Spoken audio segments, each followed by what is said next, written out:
Roland Whitmore stepped onto the Mercer porch without knocking, the way men do when they believe a place already belongs to them. He was dressed too well for Wyoming. Wool coat, polished boots, a silver watch chain catching the afternoon light. And he looked at Evelyn Rowan the way a creditor looks at a debt he's come to collect. "Pack your things," he said. Not asked, said. Evelyn's hand stilled over the bread dough she'd been working. The three Mercer children went quiet at the table. Outside, the wind had dropped to nothing, the way it sometimes does before something breaks. "You don't belong here," Roland said, his voice carrying easily across the room. "You never did. And these people deserve to know exactly who they've let into their home." If you've ever watched someone try to take apart a life that another person worked hard to build, if you know what that kind of cruelty looks like up close, then this story is going to mean something to you. Stay until the end. Like this video, drop your city or country in the comments so I can see how far this story has traveled, and follow the channel so you never miss what comes next. Because what happens on this ranch over the next several months is the kind of story that doesn't come with a clean beginning or an easy ending. It comes with hard work, harder choices, and two people who never expected to need each other. This is where it starts. The advertisement had been Gideon Mercer's idea, which meant it had also been his shame. He'd written it himself at the kitchen table on a Thursday night in late September, 3 weeks after his neighbor Walt Briggs made the suggestion, and 2 weeks after Gideon had told Walt exactly where he could put that suggestion. The children were already in bed. The lamp was burning low. Gideon had sat there for a long time with a blank piece of paper and a pen he kept putting down. And somewhere around midnight, he'd finally admitted to himself that Walt Briggs, who was not a smart man in most respects, had been right about this one thing. He needed help. That was the part that sat in his chest like a stone. Gideon Mercer had been running this ranch since he was 19 years old. He'd broken his collarbone twice and kept working both times. He'd weathered 3 bad winters, a cattle sickness that took 40 head in one season, and the loss of his wife Clara 18 months ago in a February that had shown no mercy to anyone. He was not a man who needed help, except that he had 3 children and not enough hours in a day, and a daughter who had stopped eating properly, and twin boys who were running half wild because there was nobody to make them sit down. So he wrote the advertisement. Rancher, 38, Wyoming Territory, seeks capable woman for practical arrangement. 3 children. Hard work expected. Comfortable home provided. Reply to G. Mercer, Harlan Creek. He read it back twice. It sounded like he was purchasing livestock. He thought about rewriting it, then decided that the kind of woman he actually needed wouldn't be put off by plain language. He folded the paper and posted it the next morning before he could change his mind. That had been 6 weeks ago. He'd received 11 replies. He'd read all of them, written back to 2, and chosen one. Not because she was the most eager or the most detailed in her letter, but because she was the only one who hadn't promised him anything. Her letter had been half a page. Her name was Evelyn Rowan. She was 33 years old, formerly a school teacher in a town in Ohio she didn't name specifically. She had no living family to speak of and no obligations keeping her where she was. She could cook, she wrote, though not exceptionally. She could manage a household. She was not afraid of cold weather. She understood the arrangement he was proposing and had no objection to its practical nature. She had not once used the word love. Gideon had written back that same evening and told her when the train came through Harlan Creek. Now he was standing on the platform in his good coat with his hat in his hands and a feeling in his stomach that he hadn't felt since the last time he'd done something he wasn't entirely sure about. The train arrived 11 minutes late. Steam pushed down the platform in a low white cloud. Gideon watched the passengers step off one by one. A salesman, 2 families, an older couple moving slow. And then a woman came down the steps carrying a single trunk that was clearly heavier than she wanted to admit, because she set it down on the platform and stood straight and breathed once before looking around. She wasn't what he'd pictured. He didn't know exactly what he'd pictured, but it hadn't been this, a woman who looked like she'd been through something and come out the other side still standing, not because nothing had touched her, but because she'd decided it wasn't going to stop her. Medium height, dark coat, brown hair pulled back neat. She was scanning the platform with eyes that were careful without being nervous, the way a person looks when they've learned to assess a situation quickly. She spotted him at the same moment he started walking toward her. "Miss Rowan?" he said. "Mr. Mercer." She looked him over once, not rudely, just direct. You look like your letter. He wasn't sure what that meant. I'll take the trunk. I have it. It's heavy. I carried it off this train. He picked up one end anyway. She held the other. They carried it to the wagon without discussing it further. The drive out to the ranch took the better part of an hour. Gideon wasn't a man who filled silence for its own sake, and apparently neither was she, because the first 10 minutes passed without either of them saying anything. The road wound through flat grassland with the mountains in the distance, and the sky that particular shade of October blue that felt like it went on forever. How many acres? She asked finally. 600, about 300 under grazing. How many cattle? 84 head right now, started the year with 112. She didn't ask what happened to the others. The children, she said. How old? Nora's 10. The boys, Franklin and James, are 7. They're twins. You mentioned that in your letter. Did I say they're difficult? She glanced at him. No. They are. Most 7-year-old boys are. These ones particularly, he said. They've had a hard year. She was quiet for a moment. They're not the only ones. He didn't answer that because there wasn't anything to say to it that didn't cost more than he was willing to spend right now. The ranch came into view around a long bend. The main house, the barn, the outbuildings scattered across the flat ground with the fencing running out in long lines toward the grazing land. It wasn't pretty, exactly. It was built for function and had been maintained that way. But it was solid and big enough, and it had stood through everything the territory had thrown at it. This is it, Gideon said. It's bigger than I thought, she said, which was either a compliment or a warning to herself. He couldn't tell. Nora was waiting on the porch. Gideon had told the children that morning. He'd sat them down at breakfast and explained as plainly as he could that a woman named Evelyn Rowan was coming today and that she was going to help run the house and that they were expected to treat her with respect. Nora had gone very still and hadn't asked any questions, which was worse than if she'd yelled. The boys had immediately asked if she could make pie, and whether she could ride a horse, and whether she was going to make them do more chores. Gideon had said he didn't know, probably, and yes, in that order. Nora was standing with her arms crossed, which was a habit she'd picked up from somewhere in the past year and a half. Evelyn stepped off the wagon and looked at the girl directly. You must be Nora. Yes, ma'am. I'm Evelyn. Not Miss Rowan, not the new Mrs. Mercer, just Evelyn. Nora's arms stayed crossed. Papa said you used to teach school. I did.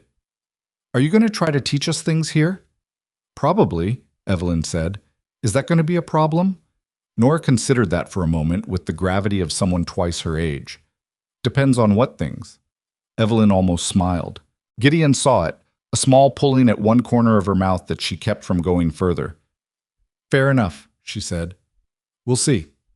The boys came running from around the side of the barn at full speed and nearly knocked each other over, skidding to a stop in front of her. Franklin, Gideon could always tell them apart because Franklin had a small scar through his left eyebrow from a fence encounter the previous spring, spoke first. Are you going to be our new mother? Franklin, Gideon said. No, Evelyn said at the same moment, without any hesitation and without making it sound cruel. I'm going to be someone who helps take care of this house. That's different. Franklin seemed to find this acceptable. James immediately asked if she could make pie. Decent pie, she said. Not exceptional. James decided this was fine. Gideon showed her the house. It was clean. He'd made sure of that, had spent 2 evenings scrubbing things down because he had enough pride left not to let her walk into a disaster. But it was clearly a household that had been running on minimum effort for a long time. The kitchen was functional but grim. The curtains were stiff with dust. There were 3 boots near the door, and only one was Gideon's. He watched her take it in without saying anything. I'll need to understand how things work before I start changing them, she said. What's the schedule? He told her. Mornings started at 5. Livestock before breakfast. Breakfast, then the boys needed to be put to something useful, or they'd have half the tools in the barn disassembled before noon.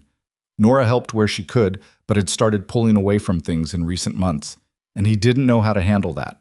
Evening chores at 5. Dinner whenever it got made. Evelyn listened without interrupting. When he finished, she said, "And where do you want me to sleep?" He'd prepared for this question, and it still managed to feel awkward. There's a room at the end of the hall. It was a guest room. He'd been about to say it was where Clara's sewing things had been until recently. He stopped himself. Evelyn nodded. That's fine. They had not discussed when or whether the arrangement would become a formal marriage. The letters had been vague on this point, and Gideon hadn't pushed it. He wasn't ready for that conversation. He suspected she wasn't either. The first 2 weeks were rough in the way that any adjustment between strangers is rough. Not terrible, just full of moments where two people's habits ran into each other and neither one knew how to yield. Gideon came in from morning chores expecting quiet and found Evelyn already reorganizing the kitchen shelves. He didn't say anything about it. She came in one evening to find him sitting at the table with the ranch ledger open, looking at numbers that were making him older by the minute, and she made coffee without being asked and set it down beside him and didn't ask what was wrong. These were small things. They mattered more than they should have. Nora was the hardest. The boys came around within the first week, partly because Evelyn was consistent with them in a way that was firm without being unkind, and partly because she'd found an old leather ball in the barn and repaired the seam, and a gift of any kind went a long way with 7-year-olds. But Nora kept her distance. She did her chores without being asked. She was polite at meals, and she looked at Evelyn sometimes with an expression that Gideon recognized because he'd worn it himself. The particular look of someone trying to figure out how much they can trust a person before they decide whether it's worth the risk. He didn't try to fix it. Whatever was going to happen between Nora and Evelyn would happen in its own time or not at all. What he didn't expect was what happened on a Wednesday afternoon in the 3rd week. He came in from the south pasture early because one of the fence posts had snapped and he needed tools from the barn, and he heard voices from inside the house. Nora's voice, higher than usual, and then Evelyn's, steady and low. He stopped outside the door. It's not the same, Nora was saying. You washed the dishes the wrong way. Mama always did them the other way, starting with the glasses. I didn't know that, Evelyn said. Well, it's the right way. All right. A pause. You're not going to argue? No? Why not? Because it doesn't matter how I think dishes should be washed. This is your house. If your mother had a way she did things, that's worth keeping. Silence. Gideon could hear the water in the basin, the clink of something ceramic. She started with the glasses, Nora said again, quieter this time. Because she said the glasses were the ones that broke easiest if you weren't paying attention. That makes sense, Evelyn said. I'll remember that. Another silence, longer. She used to hum when she did dishes, Nora said. Drove Papa crazy.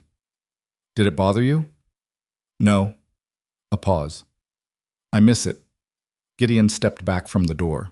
He stood in the yard for a moment with his hands in his pockets and the late afternoon cold settling around him, and he breathed in twice and made himself go to the barn for the tools he needed. He did not think about it for the rest of the afternoon. He thought about it for most of that night. The first letter arrived on a Friday, 6 weeks after Evelyn came to the ranch. Gideon saw it because he'd driven into Harlan Creek for supplies and collected the mail himself. The envelope was postmarked Ohio, no return address, and it was addressed to Evelyn in handwriting that was precise and controlled and looked like someone who had learned to write in anger. He gave it to her without comment when he got back. She thanked him and took it inside. That evening at dinner, she was quieter than usual. Not withdrawn, just careful. The way a person is when they're keeping something in a closed room inside themselves and making sure the door stays shut. The boys didn't notice. Nora glanced at her twice. Gideon noticed everything and said nothing. After dinner, when the children were in bed and Gideon was at the table with a cup of cooling coffee, Evelyn came into the kitchen and stood at the counter for a moment before she spoke. It's nothing that concerns the ranch, she said. He looked up. I didn't ask. I know, but I could tell you were going to. He set the cup down. Is everything all right? Not entirely. She folded her arms, not defensively, more like she was holding herself together from the outside. There are people back in Ohio who are unhappy about something I did before I came here. They've been unhappy for a while. I thought the distance would quiet things down. But it hasn't. Not yet. He waited because she seemed like she might say more, and because he'd learned in 3 weeks that Evelyn Rowan said more when you gave her room to. I'm not going to cause trouble for you, she said finally. That I can promise. That's not what I'm worried about. She looked at him then, and for just a moment the careful expression slipped and he saw something underneath it. Not fear exactly, but the particular exhaustion of someone who has been carrying something heavy for a very long time. "I'll handle it," she said. He didn't push it. He nodded once, picked up his coffee, and let her keep the door closed. But the letters kept coming, one every 2 or 3 weeks, and each one left her a little quieter for a day or two after, a little more contained. He watched this and said nothing. What he noticed was that the quiet never lasted. Whatever was in those letters, she would be still for a day and then she'd be back, giving Franklin a math problem that made him howl with indignation, arguing cheerfully with James about whether a crow he'd found with an injured wing could be kept in the barn until it healed, bringing Nora a worn copy of a novel she'd thought might interest her, and being right about that. She was putting down roots without seeming to notice she was doing it. It was the crow that broke Nora open. James had found it near the south fence line and carried it home with the absolute conviction of a 7-year-old who has decided something is going to happen and nothing on earth is going to stop it. Gideon had been against it. A wild bird in the barn was trouble. It would die anyway. It wasn't sanitary. And he'd said all of this clearly and been completely ignored, which was something he was beginning to understand was going to be a feature of having Evelyn Rowan in his house. She had helped James build a small box for the crow with a cloth over the top to keep it calm.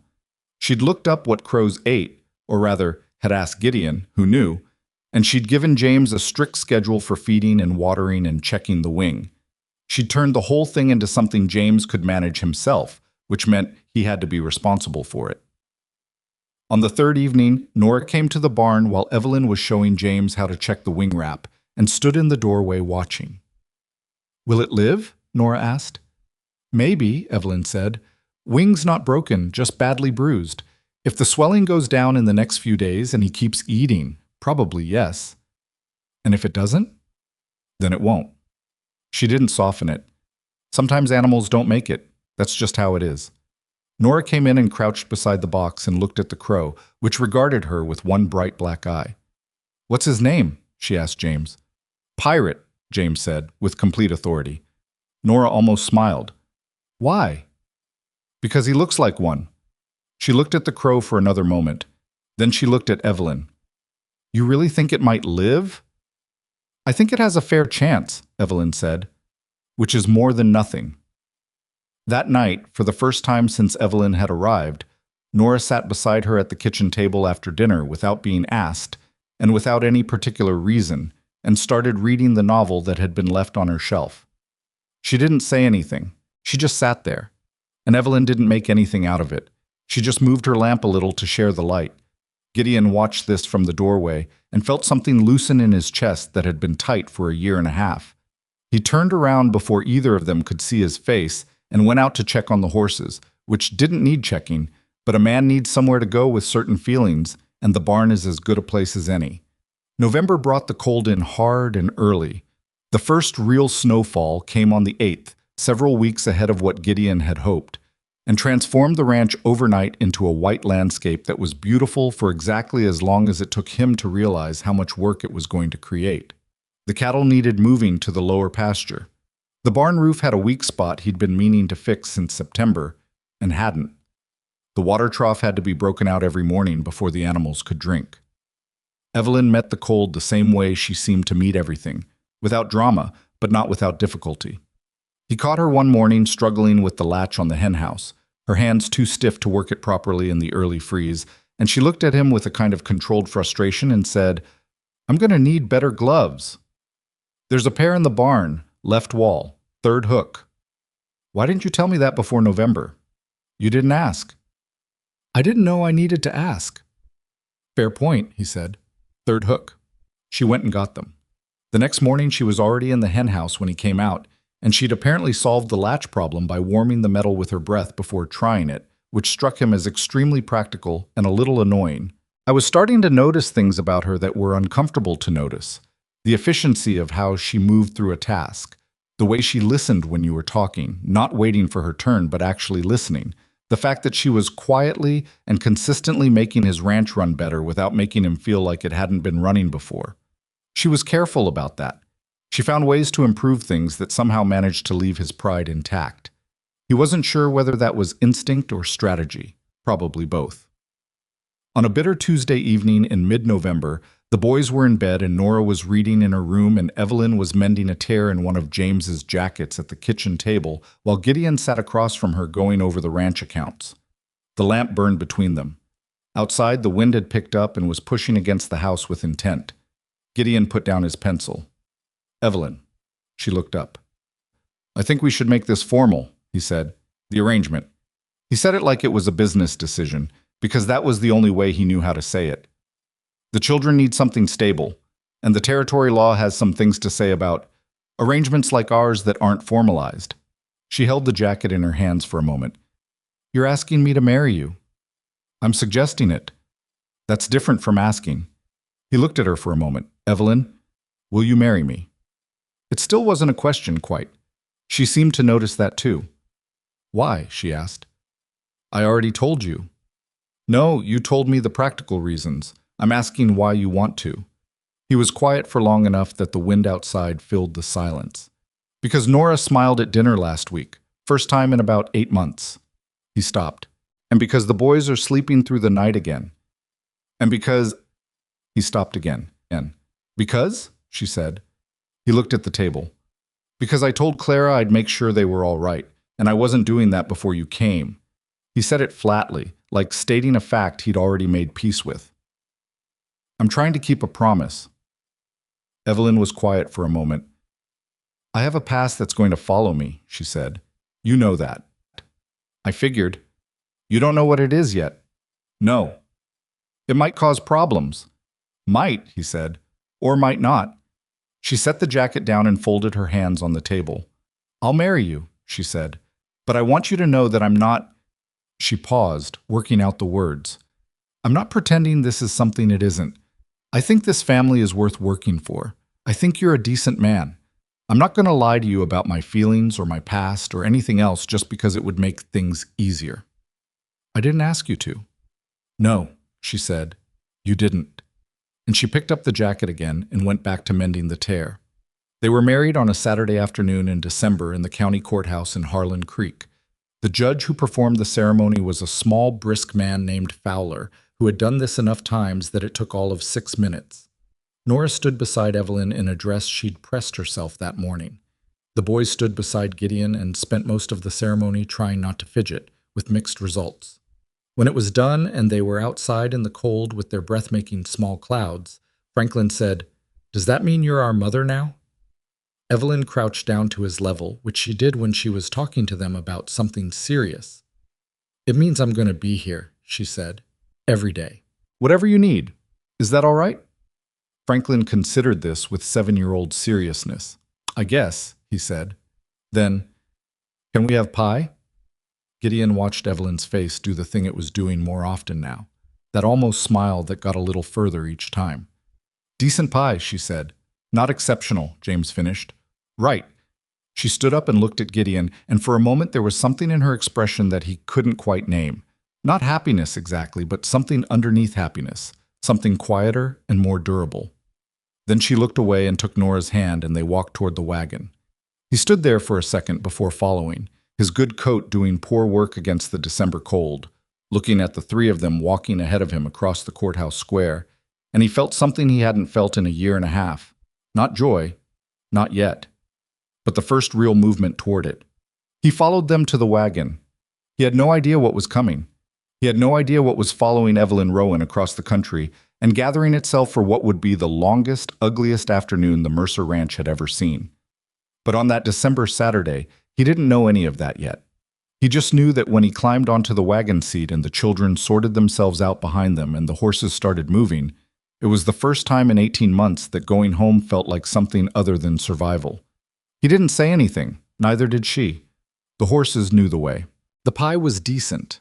Evelyn had said so herself, and she'd been accurate. It was apple, made from the last of the fall fruit she'd found stored in the root cellar, and it wasn't the kind of pie that made a person close their eyes. But it was warm, and it was real, and the boys ate 2 pieces each, and James declared it the best pie he'd ever had, which Gideon suspected was an exaggeration, but didn't correct. They ate it that evening at the kitchen table, still in their good clothes from the courthouse. And it was one of those small, unremarkable moments that somehow contains everything important. The lamp burning, the wind outside, 4 people around a table sharing a meal that nobody had to explain or justify. Nora ate her piece slowly, the way she did when she was thinking about something. Gideon watched her from across the table and couldn't tell if the thinking was good or bad, but she didn't look unhappy, and that was enough for now.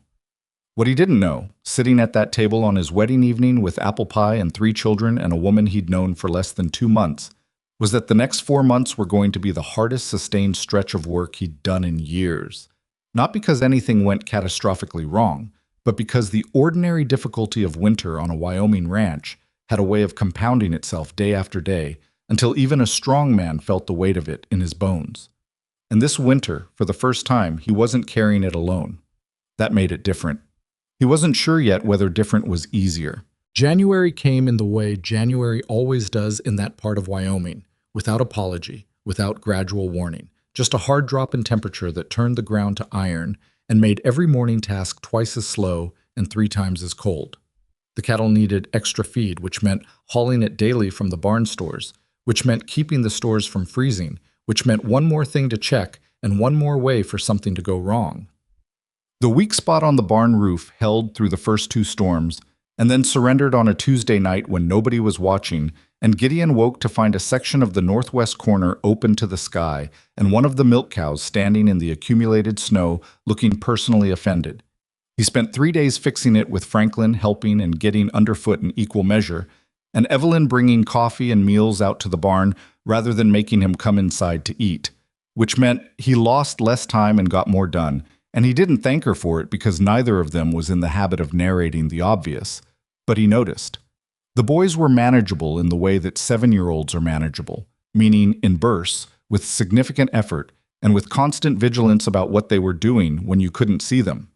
Evelyn had established a morning routine with them that involved a set of chores before anything else happened, and she'd done it not by demanding it, but by simply making the chores happen every morning without discussion until they became habit. James was better at this than Franklin. Franklin had a talent for finding the exact boundary of an instruction and standing just inside it while technically doing what was asked and practically doing whatever he wanted. One morning, Evelyn caught him feeding the chickens the wrong grain. Not by accident, Gideon suspected, but because he'd been testing whether she'd notice. She noticed. Franklin. What? That's the cattle grain. It's still grain. Chickens can't process it properly. You know where the chicken feed is. He looked at her with the particular expression that 7-year-old boys use when they're deciding whether to push a thing. Mama used to let us switch sometimes, said it didn't matter. There was a short silence. I didn't know that, Evelyn said, but the chickens aren't looking healthy to me this winter, so I'd rather keep them on their own feed until spring. If I'm wrong about that, we'll adjust. Franklin chewed on this. So you might be wrong? I might be. I'm not always right. This seemed to genuinely surprise him. He picked up the right feed without further argument, which was more than Gideon would have expected, and Gideon had been listening from the barn door and made sure to be doing something with his hands before Franklin came back through. Nora had started helping Evelyn in the kitchen after the wedding in a way she hadn't before. Not enthusiastically, not with the easy comfort of a daughter helping her mother, but carefully, like someone testing ice before stepping onto it. She'd ask questions rather than offer, and the questions were always specific. How long do you cook this? Why do you add that first? What happens if you leave it too long? Evelyn answered every question directly, and without making anything out of the fact that a 10-year-old girl was teaching herself to cook by interrogation. One evening, Nora stood at the counter chopping carrots with a focus that suggested the carrots had done something wrong. And after a long, quiet stretch, she said, without looking up, Evelyn? Do you like it here? Evelyn was at the stove. She didn't answer immediately. Yes, she said. Why? Because it's real. She paused. I spent a long time in a place where everything was arranged, managed. People said what they were supposed to say. This is different. What you see is what's actually there. Nora was quiet for a moment. Even Papa? Especially your father. Nora went back to the carrots. He doesn't talk much. No. Does that bother you? Not particularly. He says things when he has them to say. That's better than talking for the sake of it. Nora put down the knife. Can I ask you something? You've been asking me things for 5 minutes. Something different. She looked up. Are you going to stay? Evelyn turned from the stove and looked at the girl directly, the way she always did when something mattered. Yes, she said. Even if things get hard? Things are already hard, Nora. Harder, I mean. Evelyn held her gaze. Yes, even then. Nora picked the knife back up. She didn't say anything else, but the set of her shoulders was different after that. Less braced, like she'd been carrying a weight she'd finally set down somewhere. Gideon heard this exchange from the hallway. He'd been coming in from the cold and had stopped when he heard Nora's voice. He stood there with his coat half off and listened, and when it was over, he finished taking off the coat and hung it up and went back outside to fill the water trough that he'd already filled that morning. A man needs somewhere to go with certain feelings. The second letter from Ohio arrived in late January. Gideon was in the barn when the post rider came, and Evelyn took it herself. By the time he came in for lunch, it was gone. She'd already read it and put it somewhere, and there was nothing in her face that would tell him where. But at lunch, she was measuring her words carefully, giving only what the conversation needed and nothing extra. And when James knocked over his water cup and sent it across the table, she startled harder than the situation warranted and then caught herself and helped him clean it up, without a word. That evening, after the children were in bed, Gideon said, "Another letter." "Yes." "Same as before?" "Worse than before." He waited. She sat down at the table and put both hands flat on the surface in front of her, like she was steadying herself. "There's a man named Roland Whitmore," she said. "He's from a family in Ohio with a great deal of money and a great deal of influence, and he is the reason I'm no longer a school teacher." Gideon sat down across from her. "What did he do?" She breathed in once.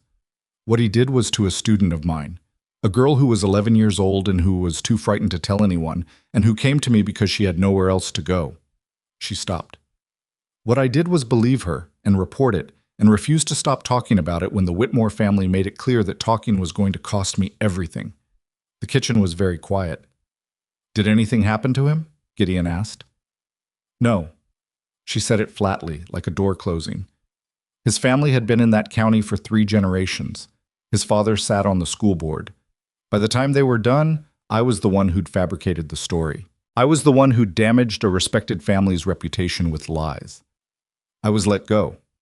I couldn't get another teaching position in the state. And the girl? Evelyn's hands pressed harder against the table. Her family took a settlement. She moved away. I haven't heard from her in 2 years. Gideon was quiet for a long moment. "What does Whitmore want now?" "He wants me to sign a written statement saying I invented everything, that it was spite or instability or whatever story he settled on telling." She met his eyes. "His family is trying to press a defamation suit. They need my statement to make it clean. And if you don't sign, they'll find other ways to make things difficult." She paused. "He mentioned in this letter that he knows where I am." The words sat between them like something dropped on the table. "He's threatening to come here," Gideon said. "He's informing me that he could." She made the distinction carefully.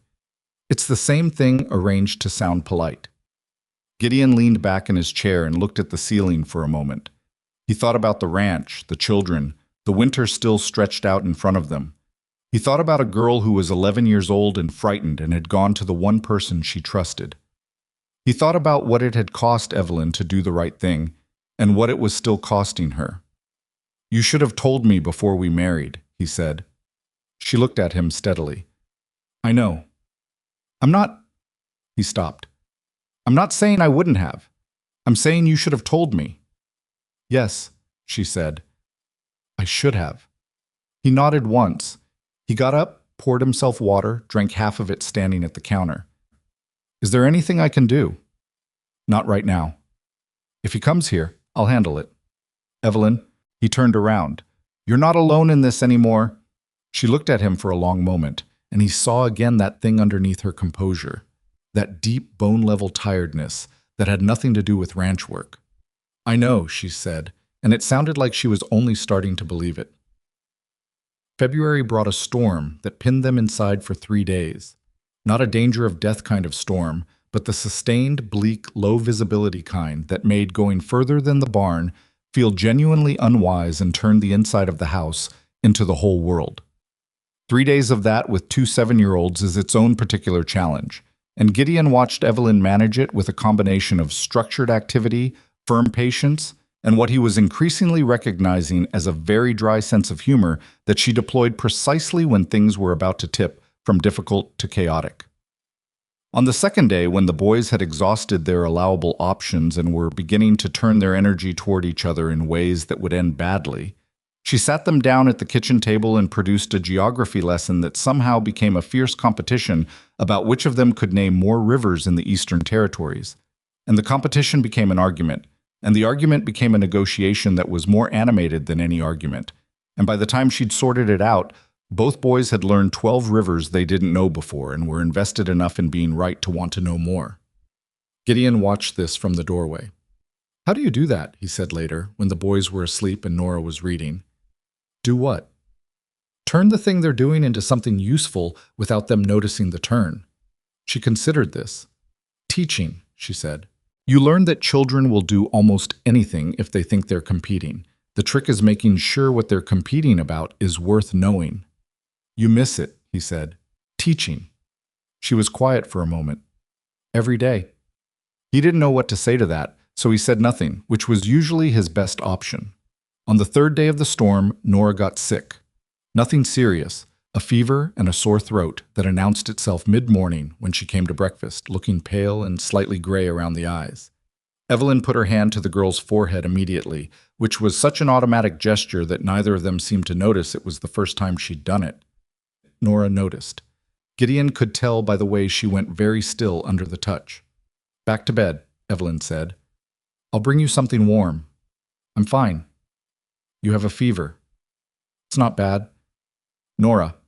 Evelyn's voice was patient but finished with argument. "Bed." Nora went to bed. She spent the day there, and Evelyn checked on her every hour, brought soup she made from the remaining vegetable stores, and sat with her for a while in the afternoon reading aloud from the novel Nora hadn't quite finished. Gideon passed the door twice, and both times he heard Evelyn's voice, steady and unhurried, working through the pages. By evening, Nora's fever had dropped. She ate soup and half a piece of bread and looked at Evelyn from the pillow with an expression that was hard to read. "You didn't have to stay," Nora said. "I know." "You could have just left the soup." "I could have." Nora was quiet. "Mama used to read to me when I was sick." "I know." Evelyn closed the book. "I'm not trying to be your mother, Nora. I already told you that." "I know." The girl looked at the ceiling. "But you're not bad at it." Evelyn was quiet for a moment. "Get some sleep," she said. Her voice was steady, but when she stood and turned toward the door, there was something in her face that she was working to keep neutral, and she pressed her lips together once before she stepped into the hallway. She almost walked into Gideon, who was standing there with absolutely no excuse for being there. They looked at each other for a moment. "Coffee's on," he said, which was not the thing he meant to say, but was the thing that came out. "Good," she said, and went to the kitchen. He stood in the hallway for another second, listening to the quiet of the house. The storm outside, the low sound of the boys breathing from their room, the clink of a cup from the kitchen. Then he followed her. March came and the storm season didn't exactly end, but paused enough to allow life to resume its normal texture of difficult. The cattle needed spring preparation. Fencing that had taken damage during the winter had to be assessed and repaired. Gideon drove into Harlan Creek twice in the first week of March for supplies, and came back the second time with a sense that something in town had shifted. He couldn't name it right away. Just a change in how a few people looked at him at the general store. Walt Briggs, who was standing outside the livery, said something about Gideon's new arrangement with a grin that Gideon didn't like the shape of. "What's that supposed to mean?" Gideon said. Walt put his hands up. "Nothing, just heard some talk." "From who?" "Henderson's wife, mostly. Something about where your new wife came from. Some kind of situation back east." Gideon felt his jaw tighten. "People in this county have got enough of their own situations without worrying about mine." "I'm just saying what I heard." "Then stop hearing it," Gideon said, and got in the wagon. He told Evelyn that evening. He was direct about it. He didn't see any purpose in softening things that were going to be what they were. She listened without interrupting. When he finished, she closed her eyes for just a moment, the kind of closing that isn't rest, but is the opposite of it. He's been writing to people here, she said. Whitmore. That's the only way they'd know. Do you know that, or are you guessing? I'm reasoning, she said. He mentioned in his last letter that he was in contact with people in the territory. I thought it was a bluff. Maybe it still is. Maybe. She didn't sound like she believed it.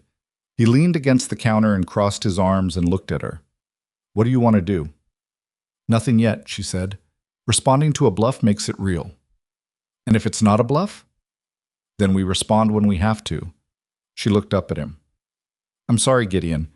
I know this isn't what you wanted when you placed that advertisement. He thought about that for a moment. I wanted someone capable, he said. I wanted someone honest. He paused. I got both. She looked at him for a moment, and he saw something shift in her expression. Not the almost smile, something less guarded than that, something that was almost there before she looked away. Go check your cattle, she said. I checked them an hour ago. Check them again. He went and checked them again. When he came back, she had dinner ready, and Nora was setting the table and the boys were having an argument about rivers that showed no sign of resolving itself before summer, and the kitchen was warm and it was March in Wyoming, and nothing about any of it was easy or smooth or simple. But it was real. What it was real. And on the morning of the third week of March, when Gideon came in from early chores and found Evelyn standing at the kitchen window with an opened letter in her hand, and her face arranged into a particular careful stillness that he'd come to recognize as the look she wore when something was worse than she'd expected. He crossed the kitchen, took the letter from her hand, and read it himself. Roland Whitmore was coming to Wyoming. He had a date. He had a time. He said he was giving her the courtesy of advance notice, which was not courtesy but control, making her wait, making her anticipate, making every day between now and his arrival another day spent under the weight of knowing it was coming. Gideon folded the letter and put it on the table. When? He said. 3 weeks, she said. The 20th. All right. She turned from the window. Gideon, I need you to understand that this is my problem. I brought it here. If you want to... Stop, he said.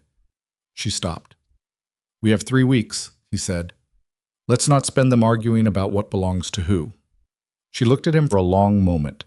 The morning light was coming through the window behind her, pale and cold and thin, and in it she looked tired in a way that rest wasn't going to fix, and determined in a way that 3 weeks of waiting wasn't going to change.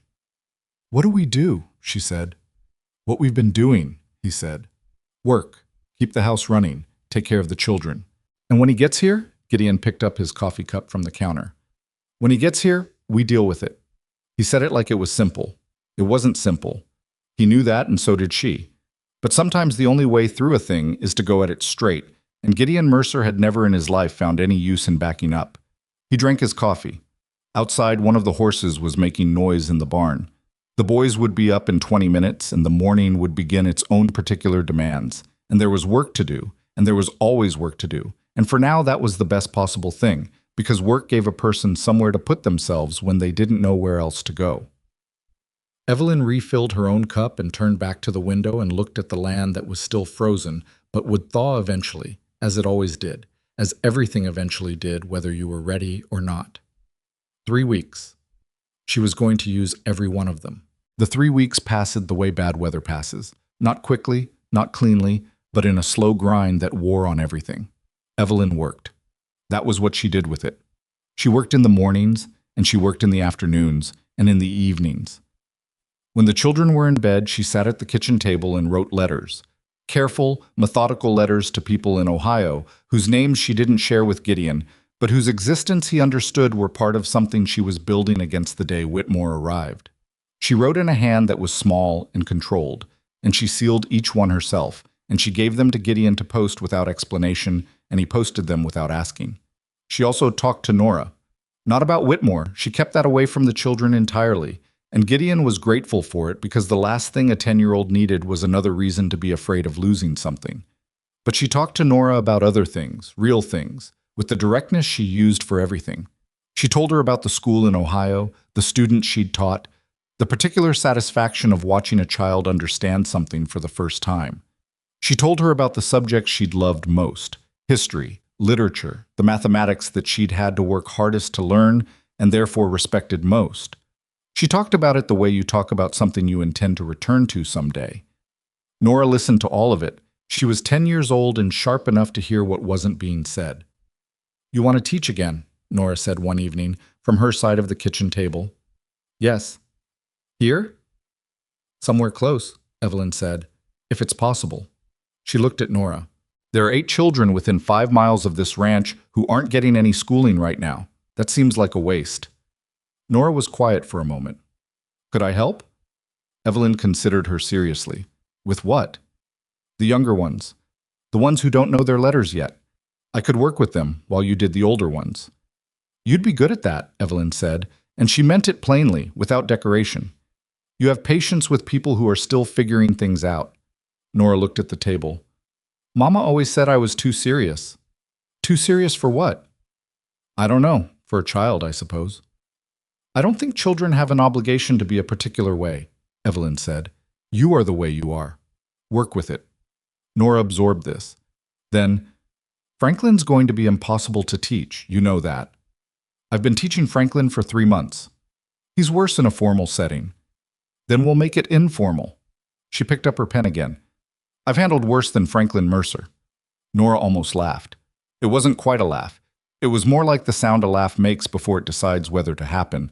But it was real, and Evelyn went back to her letter, and the lamp burned between them, and outside the wind was doing what Wyoming wind does in March, which is to say, it was attempting to remove the house from the earth. Gideon watched the days count down with the controlled patience of a man who has spent his life at the mercy of things he can't control and has learned to work through them rather than around them.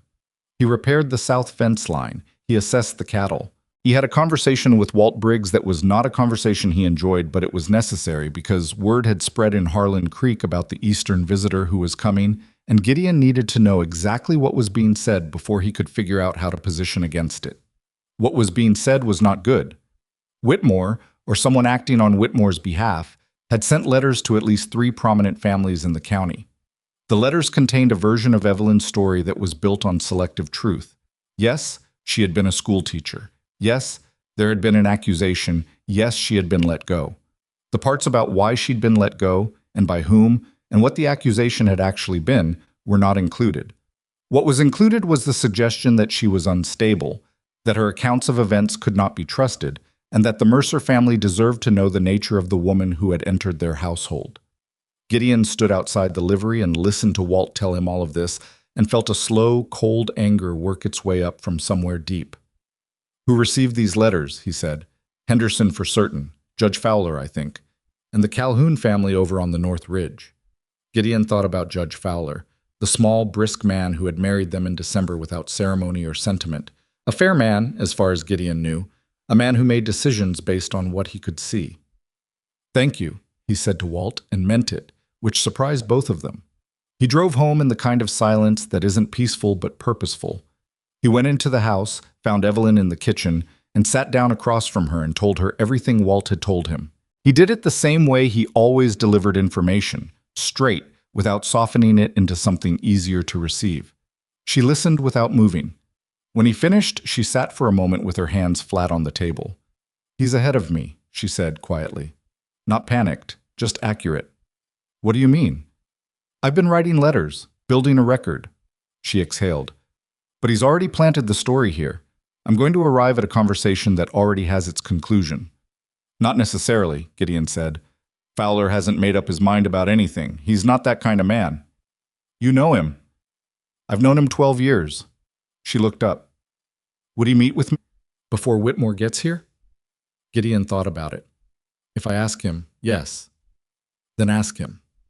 The meeting with Judge Fowler happened on a Thursday morning in Fowler's courthouse office, which smelled like pipe tobacco and old paper and was heated by a stove that was working too hard. Fowler sat behind his desk with his hands folded and his expression professionally neutral, the way it always was, and he listened to Evelyn speak for 20 minutes without interrupting. She told him everything. Not the edited version, not the carefully managed account she might have given someone she didn't trust. The full account. The girl, the accusation, her report to the school board, the The Whitmore family's response, the way the story had been inverted and used against her, the forced resignation, the letters following her to Wyoming. She spoke with the same controlled clarity she used for everything, and the only place her voice changed was once, briefly, when she described the girl sitting in her classroom and asking if anyone was going to believe her. Fowler listened. When she finished, he was quiet for a moment. "You have documentation?" he said. "I have copies of my original report to the school board. I have 3 letters from colleagues who witnessed parts of what happened. I have—" She reached into the bag she'd brought. "A statement from the girl's former physician, who examined her at the time. It was never entered into any formal proceeding because proceedings never happened." Fowler took the papers she offered. He read through them without expression, which was either a good sign or a professional habit, and Gideon sat in the corner of the room and said nothing, because this was Evelyn's conversation, and she didn't need him to run it. "The man coming," Fowler said finally. "Whitmore." "Yes." "What does he want specifically?" "A signed recantation," she said. "If I sign it, his family can close the defamation question for good and bury the original accusation permanently." Fowler looked at her over the top of the papers. "And if you don't sign?" "He causes as much trouble here as he can and then goes home and finds another approach." "What kind of trouble?" "I don't know exactly. Damage to my husband's reputation, questions about the household." She paused. "He's a man who uses public opinion as a tool. He'll use what's available." Fowler set the papers down. He looked at them for a moment. "I'm going to keep copies of these." "That was my intention," Evelyn said. He looked at her. "I'm not in a position to take any formal action based on events in another state." "I know. But I can tell you that a man who rides into this county and attempts to intimidate a resident is going to find me considerably less hospitable than whatever he's expecting." It was the closest to a promise Fowler was going to make, and they all knew it, and it was enough. On the way home, Gideon drove and Evelyn sat beside him, and neither of them spoke for a while. The road back to the ranch cut through open land that was just beginning, at the very edges, to show the first pale suggestions of spring. "That was well done," Gideon said. "I've been preparing it for 3 weeks." "Still," she looked at the road ahead. "He might come anyway and do exactly what he's planning regardless of Fowler." "He might. I'm not certain the documentation is enough. The girl never testified. There's no formal record on my side." "No," Gideon said. "So we may be doing all of this and still end up standing in the yard watching him drive away, having said whatever he wants to say." "We might," Gideon said. She looked at him. "You're not particularly concerned." "I'm plenty concerned." He kept his eyes on the road. "But concern doesn't change what we can do, and we've done what we can do. Now we wait." She was quiet for a moment. "I don't wait well." "I know," he said. "Do it anyway." The 20th arrived the way every dreaded day arrives, too quickly and also as though it would never stop approaching. Gideon rose before 5 as usual and did the morning chores as usual. And when he came in, Evelyn was already dressed and the kitchen was already warm. She had the children's breakfast ready.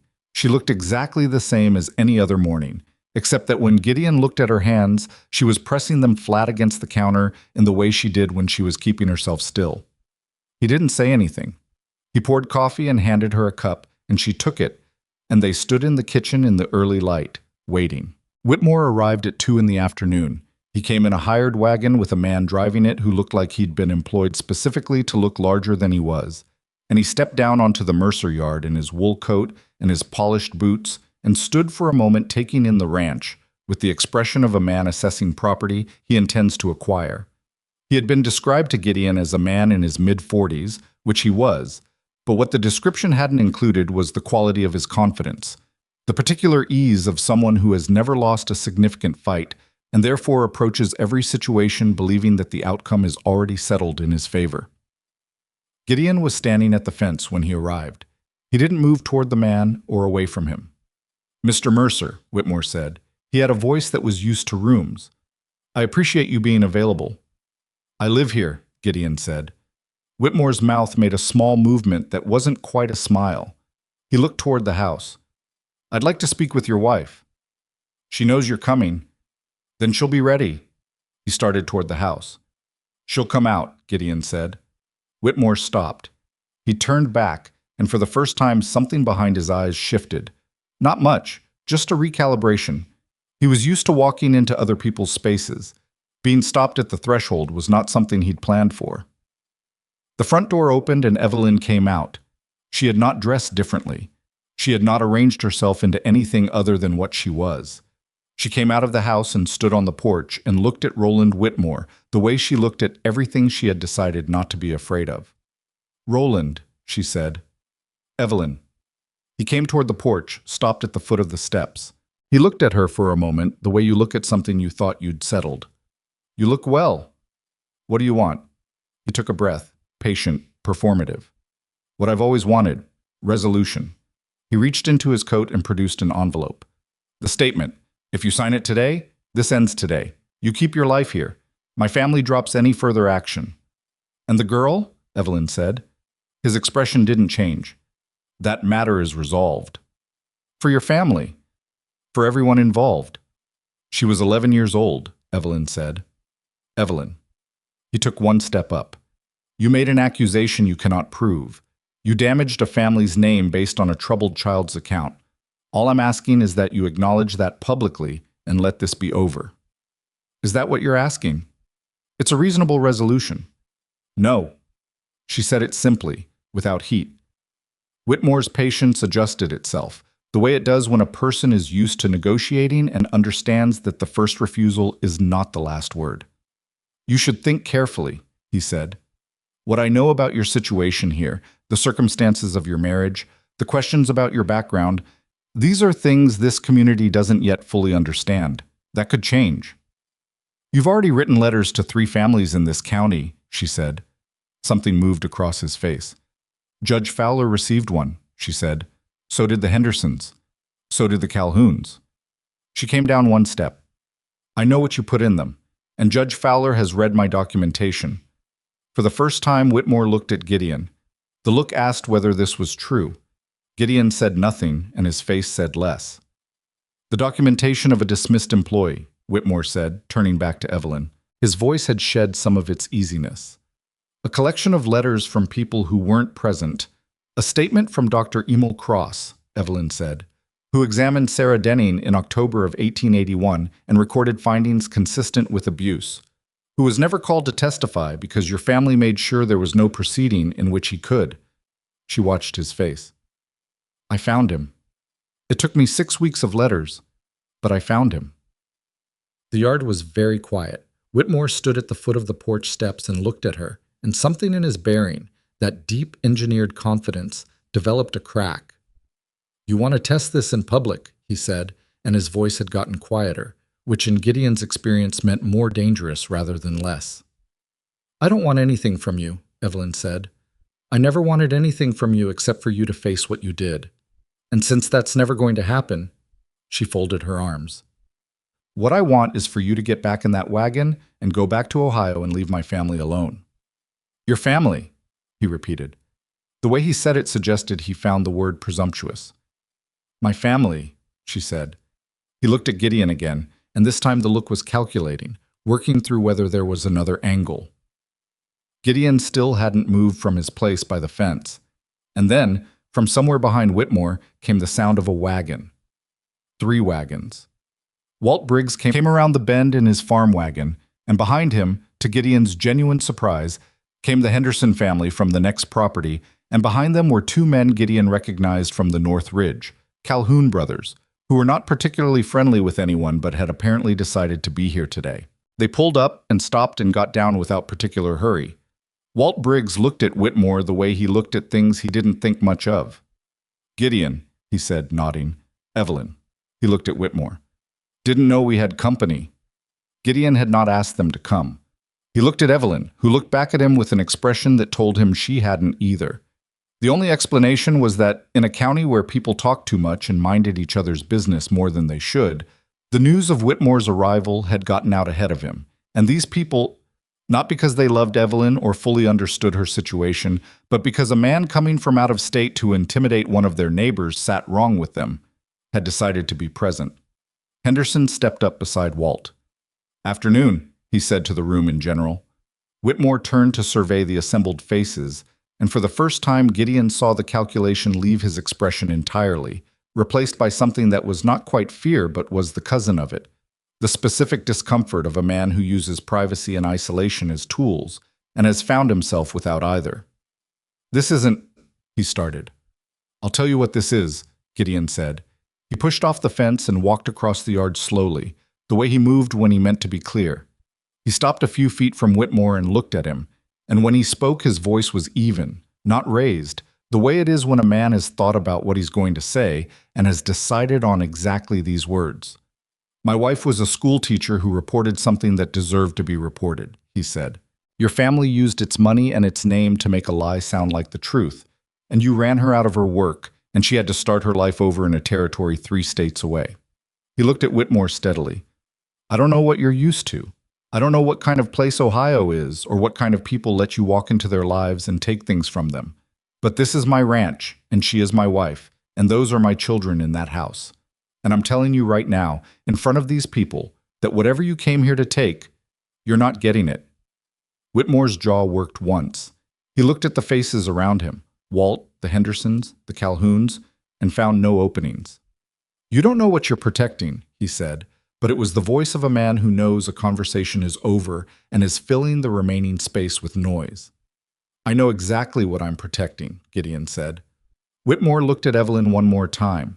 She met his gaze and said nothing, because there was nothing left that needed saying. Then he turned and walked back to the hired wagon and climbed up and said something to the driver, and the wagon moved back toward the road and away.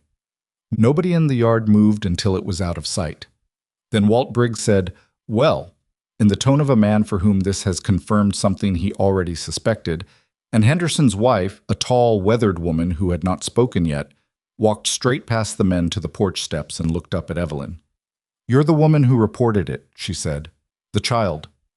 "Yes," Evelyn said. Mrs. Henderson was quiet for a moment. Then she said, "My daughter went to school in that county 14 years ago. Different school, different teacher." She stopped. "Different story, same ending." The yard was very quiet. "I'm sorry," Evelyn said, and she meant it in the old simple sense. "I carry something of this with you." Mrs. Henderson nodded once. It was not forgiveness, which wasn't hers to give. It was acknowledgement, which was. After everyone had gone, after the handshakes and the brief gruff exchanges that passed for fellowship in that part of Wyoming, Gideon stood in the yard in the late afternoon light, and Evelyn came down off the porch and stood beside him. "You didn't tell me you'd spoken to the Hendersons," she said. "I didn't," he said. "Walt must have." "And the Calhouns?" "I have no idea." She looked at the road where the wagons had gone. "They came because of you," she said, "because you're their neighbor." "Some of it," he said. "Some of it was you." She was quiet for a moment. "I didn't expect it." "No," he said. "I've been doing this alone for 2 years. I stopped expecting—" She stopped. "What?" She looked at him. "People to show up." He didn't know what to say to that. He looked at the road, at the pale early spring land stretching out toward the mountains, at the sky that was going orange at the edge. He thought about 2 years of letters and exile and the careful, self-contained way she had arrived at his ranch with one trunk and no promises. He thought about what it cost a person to learn not to expect help. "Nora's going to want to know what happened," he said, which was not the thing he meant to say. "I know. Boys too." "Yes." He turned toward the house. "We'll tell them what they need to know. The rest they're too young for," she said. "Right." They walked back to the house. At the porch steps he stopped and she stopped beside him, and he looked at her for a moment. This woman who had come to his ranch with one trunk and no promises and had spent a winter making his house into something he recognized as a home. And he said, in the plain way he said important things, "It's not going to be simple, even with him gone." "No," she said, "it's not. There might be more of it. People talking, questions. There might be. We'll deal with it." She looked up at him. "You keep saying that." "Because it keeps being true." She held his gaze for a moment, and there was something in her expression that had not been there when she first arrived. Not ease, not comfort exactly, but the particular quality of someone who has stopped watching the door. Then she turned and went inside, and he heard her calling to the children that supper was going to be late, and Franklin immediately wanted to know why, and the evening began its ordinary noise. Gideon stood on the porch alone for one more minute. The road was empty. The land was quiet. Whatever Roland Whitmore had come looking for, he had left without it. That wasn't the end of things. Gideon knew enough about the world to know that men with money and wounded pride did not simply accept the loss and return to their lives without further action. There would be letters, probably. There might be legal maneuvers through channels he couldn't see from Wyoming. There would be for a while the particular ongoing difficulty of having made an enemy of someone with resources. But he was a rancher. He had spent 20 years dealing with things that were bigger than him and working through them by the hour, by the day, by the season. He knew how to wait, and he knew how to work. And he knew the difference between a problem that was going to break something fundamental and a problem that was going to make the next year difficult. This was the second kind. He went inside. The kitchen was warm. Evelyn was at the stove and Nora was at the table, and James was explaining to Franklin with great urgency and no accuracy something about how crows navigate in the dark, and the lamp was lit. And outside, the first real warmth of what would eventually become spring was moving slowly across the territory. The ranch was still standing. That was enough for today. Whitmore's wagon had been gone 4 days before the first letter arrived. Not from Whitmore himself. That would have been too direct, and directness was not the man's strength. It came from a solicitor's office in Columbus, Ohio, a firm called Hartwell and Graves, whose letterhead was printed with the particular heaviness that is meant to communicate consequence. The letter informed Evelyn that the Whitmore family intended to pursue civil action for defamation in an Ohio court, that her presence in Wyoming did not exempt her from Ohio jurisdiction, and that she had 30 days to secure legal representation.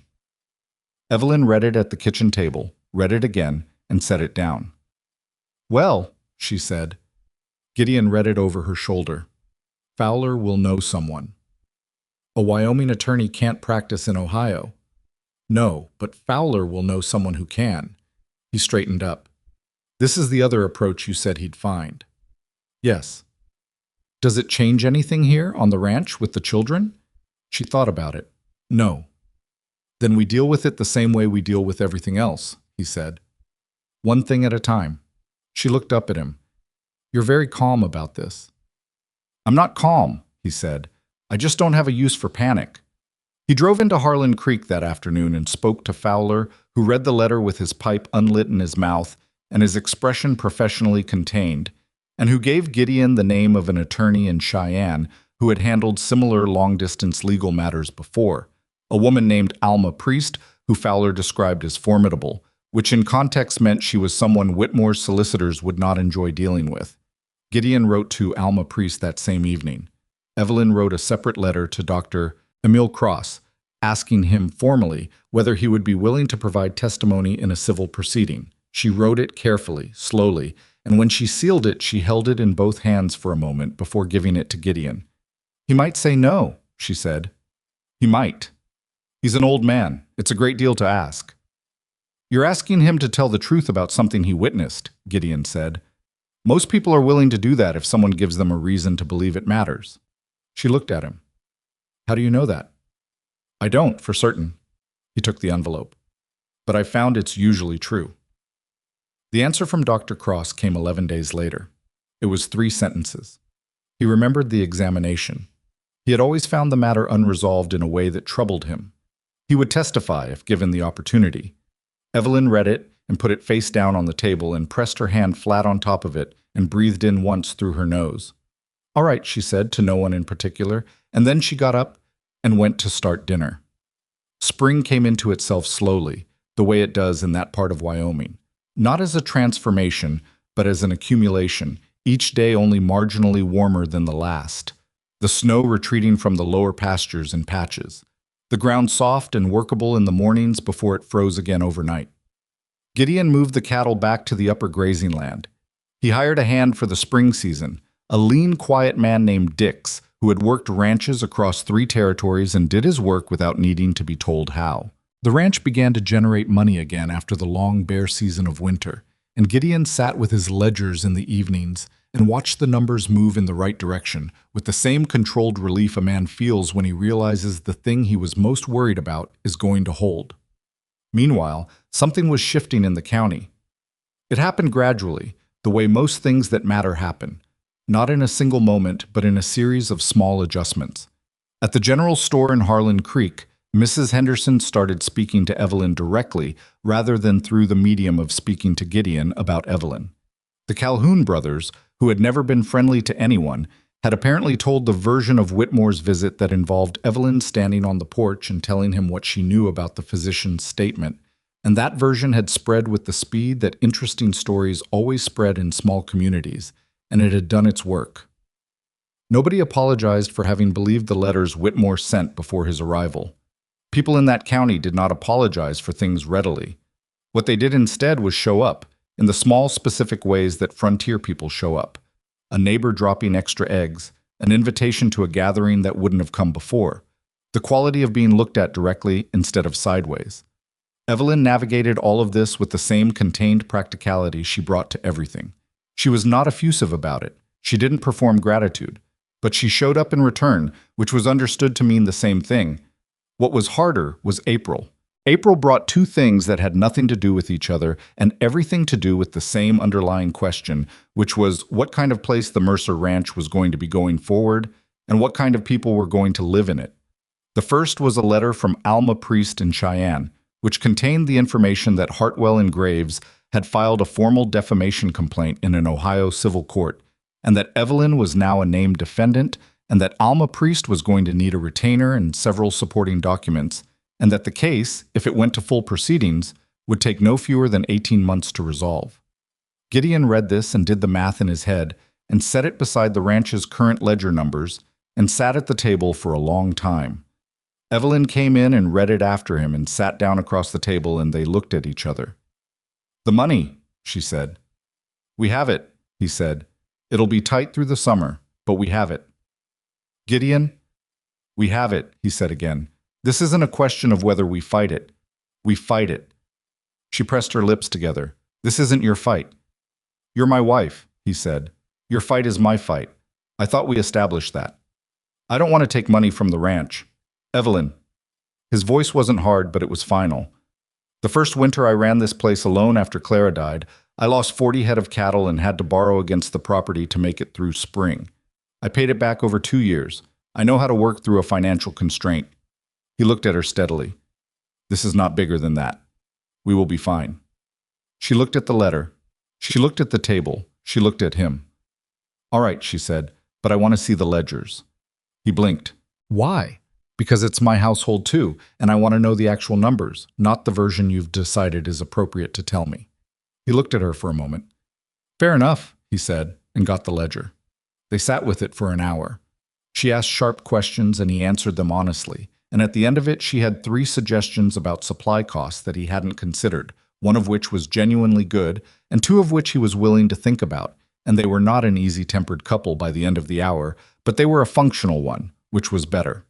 The second thing April brought was a conversation between Gideon and Nora that he hadn't planned and didn't see coming.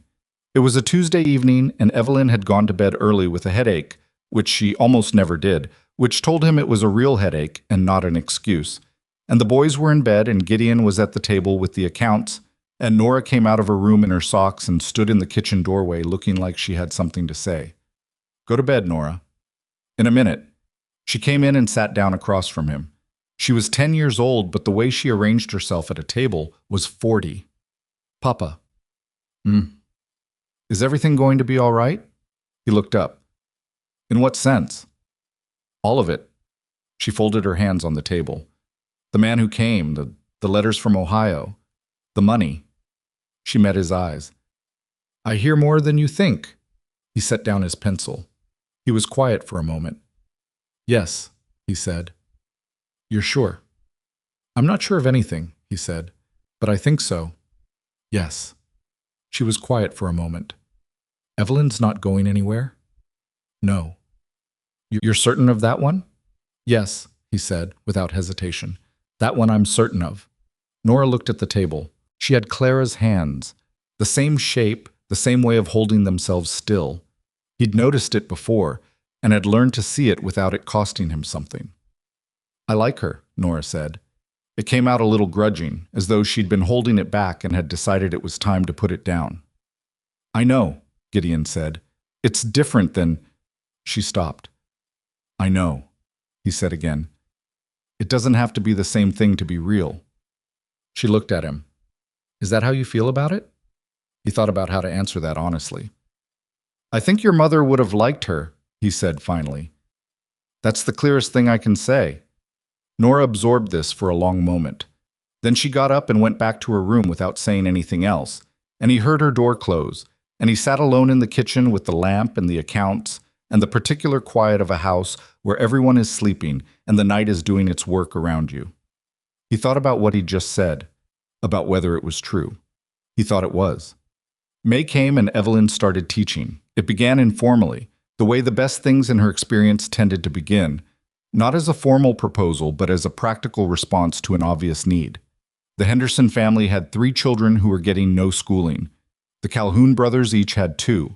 There were 4 other families within riding distance who were in the same situation, and on a Saturday morning in early May, when several of those families had gathered at the Mercer place for reasons unrelated to education, Evelyn had looked at the collection of children ranging in age from 6 to 13 and said, simply, to the adults present, I'd like to teach these children. Is there any objection to that?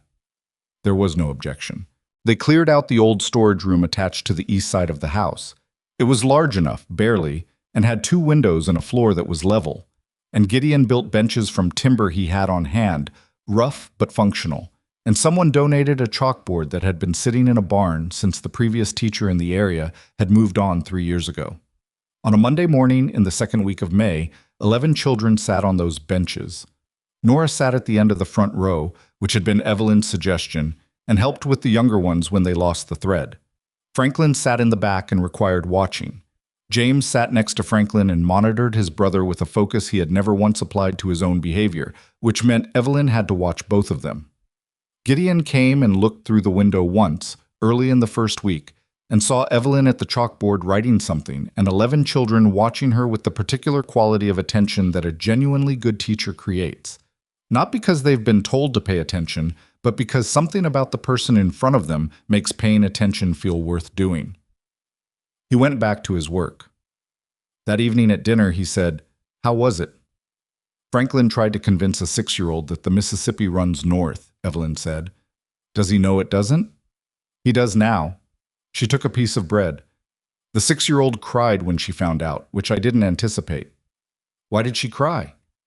She'd already told her father. She was upset about being wrong in front of him. James said, I told him to stop. You told him it was funnier to let her tell her father first, Evelyn said. James reconsidered the bread he was buttering. I said stop eventually. Gideon looked at Franklin, who was eating with the focused innocence of someone who has decided not to participate in this conversation. Franklin, Gideon said. I was testing her, Franklin said, to see if she'd trust something without checking. She's 6. Better to learn young. Evelyn looked at Franklin with an expression that was not quite a smile and not quite a reprimand. The lesson I was teaching today was about the importance of reliable sources, she said. You gave me a very useful example. I'm going to use it again next week. Franklin thought about this. Am I the reliable source? You are the example of what happens when you're not. He considered this arrangement for a moment. Am I going to be famous for it? Among 11 children ages 6 to 13 in a storage room in Wyoming, Evelyn said. Extremely. Franklin seemed satisfied with this. Gideon caught Nora's eye across the table, and she was trying very hard not to laugh, which meant she was smiling in the careful way she'd developed to keep it from showing all the way, and he looked away before she caught him looking. The legal matter in Ohio moved slowly, the way legal matters always move when one side has more money and the other side has more truth. Alma Priest wrote regularly, brisk, specific letters that told them exactly where things stood and what was needed next, and nothing that wasn't relevant. She was, as Fowler had described her, formidable. She had a talent for making Whitmore's solicitors answer questions they would rather not have answered, and for introducing Dr. Cross's documentation into the record in ways that made ignoring it difficult. In June, Whitmore's team requested a delay. Alma Priest's letter about this was 2 sentences and contained the phrase, as expected, which told Gideon everything he needed to know about how the case was going. He showed it to Evelyn in the evening. She read it, set it down, and said, He's stalling. Priest thinks so. What does she think it means? That they're looking for a settlement offer that doesn't require admitting anything. Evelyn was quiet for a long moment. I won't take a settlement that doesn't include a public statement about what happened. I know. You're all right with that? It means more time, more cost. He looked at her. You protected a child at cost to yourself. I'm not going to be the person who asks you to protect yourself at cost to that. She looked at him for a moment. Something in her face did the thing it had been doing more often in recent months. Not softening exactly, because she wasn't a soft person and he hadn't married a soft person, but opening. Like a window that's been painted shut for years that someone has finally worked loose. Gideon, she said. I need to tell you something. He waited. I came here because I had nowhere else to go, she said. I want you to know that. I'm not going to pretend it was something more than it was. She looked at the letter on the table. I answered your advertisement because I needed a place and you needed someone capable, and it was a practical arrangement that suited us both. I know that, he said. I stayed because of the children, she said, because she needed someone to stay, and the boys needed something regular, and that was real. That was a real reason to stay. I know that too, but that's not... She stopped. She pressed her lips together. That's not the only reason I stayed. Not anymore. He was quiet.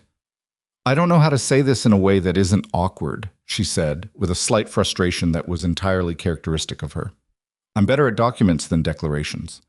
Despite everything, he almost smiled. Try anyway. She looked at him straight, the way she always did when something was important. I would stay here if there were no children, she said. I would stay for you. I want you to know that. The kitchen was very quiet for a moment. He reached across the table and covered her hands with one of his. Not a dramatic gesture, not something practiced, just his large, weathered hand over her smaller ones, warm and deliberate. I know, he said. I've known for a while. She looked at his hand. You might have said something. You weren't ready to hear it. She opened her mouth and then closed it, because he was right, and she knew he was right, and admitting it was the kind of thing that took a second. I'm ready now, she said. I know that too, he said. He kept his hand where it was. She didn't move hers. Outside the kitchen window, the June evening was doing its long, slow fade, the kind that happens in Wyoming when the days are at their longest and the light holds past what you expect. He said, I didn't know what I was doing when I placed that advertisement. Neither did I when I answered it. I was looking for someone capable. I was looking for somewhere stable. We didn't get what we were looking for, he said. She looked up at him. No, she said. We got something else. What they'd gotten was harder and stranger and more specific than either of them had bargained for. More demanding and more worthwhile and more real than a practical arrangement had any right to become. He knew that. I thought she knew it too. We should probably say it plainly, he said, since we're doing this. She looked at him with the almost smile that by now had become just a smile. Not almost, not careful, just a real one that reached her eyes. You first, she said. You started this whole thing. I love you, he said. The way he said it was the same way he said everything important, without ornament, without apology, just the words placed in front of her directly and left there. She held his gaze for a moment.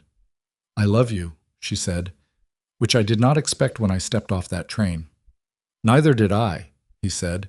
You weren't on the train. I mean, I didn't expect it when you stepped off it. She laughed, genuinely, fully, not the careful, not quite laugh, or the almost smile, but an actual laugh, brief and real, and he thought it was possibly the best sound that had come out of that kitchen since Franklin was 3 years old and had somehow gotten hold of a tin whistle. He did not say that. Some things a man keeps to himself. July arrived, and with it a letter from Alma Priest that was longer than usual. The Whitmore family had made a settlement offer. It included a modest financial payment and a statement that characterized the situation as a misunderstanding arising from conflicting interpretations of events. It did not admit wrongdoing. It did not name Roland Whitmore. It did not acknowledge Sarah Denning. Evelyn read it twice. She put it down. She picked it up and read it again. No, she said. I didn't think so, Gideon said. Write to Priest. Tell her no. Tell her if they want to settle, they know what it needs to include. She's going to say that could take another year. I know. He wrote the letter. They waited. 2 weeks later came the response. Not from Priest, from Whitmore's solicitors directly, which was unusual.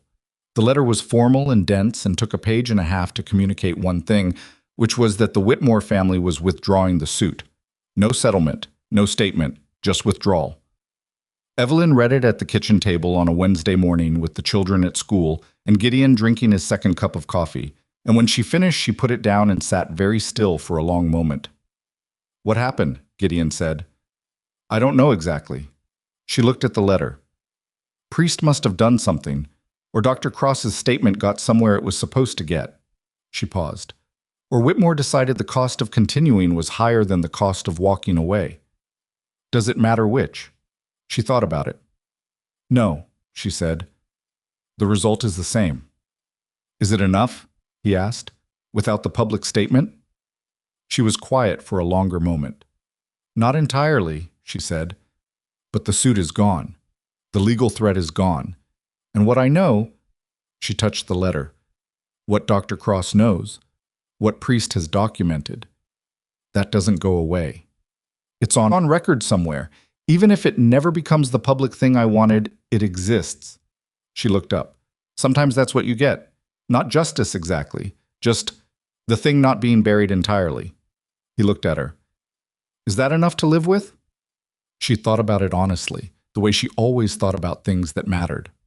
It's not what I wanted, she said. But yes, it's enough to live with. He nodded. He got up and refilled his coffee. She sat at the table for a while longer with the letter in front of her, and he let her sit because he understood that you don't always need someone to say something when something is over. Sometimes you just need to be in the same room with another person and let the ending settle into its actual shape before you figure out what comes next. What came next was August. August on the Mercer Ranch was the fullest the place had been since before Clara died. The school running 3 mornings a week, Dix the ranch hand working the cattle rotation with the quiet competence that justified his wages. Nora so absorbed in the teaching work she was doing with the younger students that she'd started keeping a small notebook, where she wrote down things she wanted to remember about how children learned. The boys were growing in the unreasonable way that boys of 7 turning 8 grow, seemingly adding an inch a week and requiring more food than should be physically possible. One evening in late August, Gideon was repairing a section of porch railing that had been soft for months and that he'd finally gotten to, and Evelyn came out and sat on the steps with a cup of coffee and watched him work. He was aware of being watched.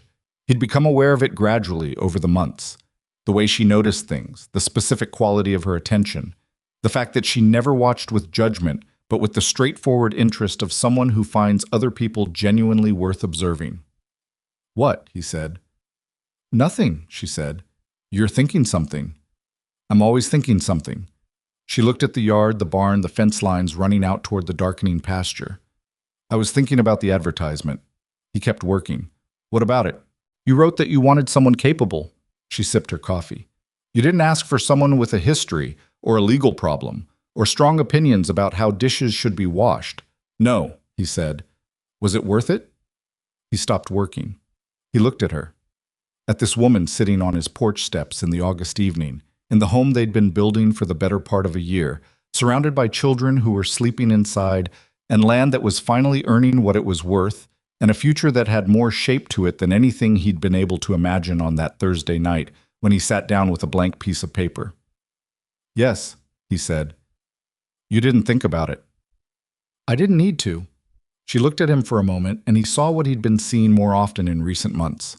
Not the closed-door version of her face, not the careful one, but the actual one underneath. Still not simple, still not easy, but real. Good, she said. He went back to the railing. She stayed on the steps. The evening came down around them without hurry, the sky going from orange to purple to the first dark blue of night.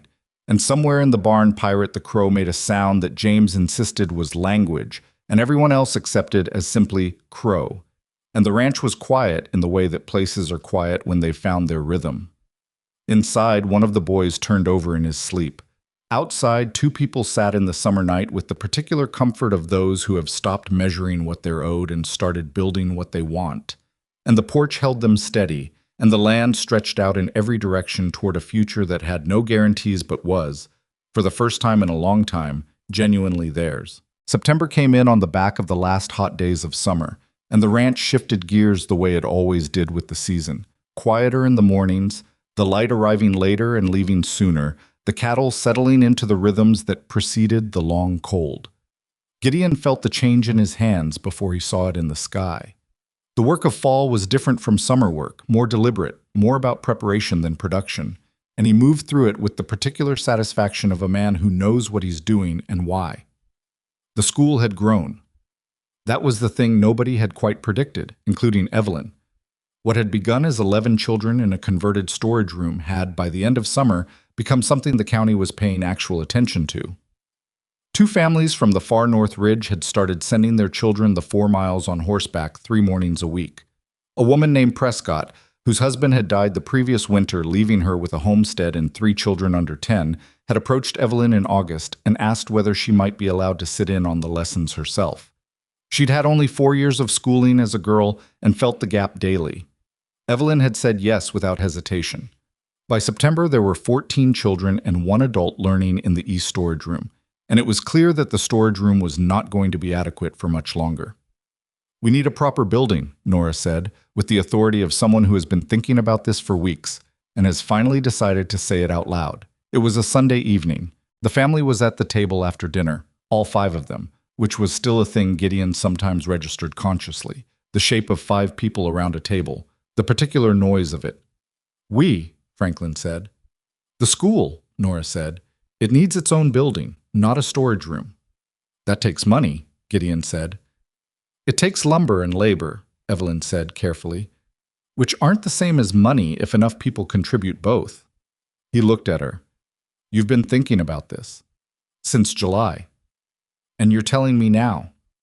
"I'm telling you when I had a specific proposal instead of a vague idea," she said. "The Henderson family has timber on their north lot they've been meaning to clear anyway. Walt Briggs has a mill saw. If we organized a building effort over 2 Saturdays in October before the hard freeze—" "You've already talked to the Hendersons," Gideon said. "And Walt." Franklin looked at his father with an expression of delighted recognition.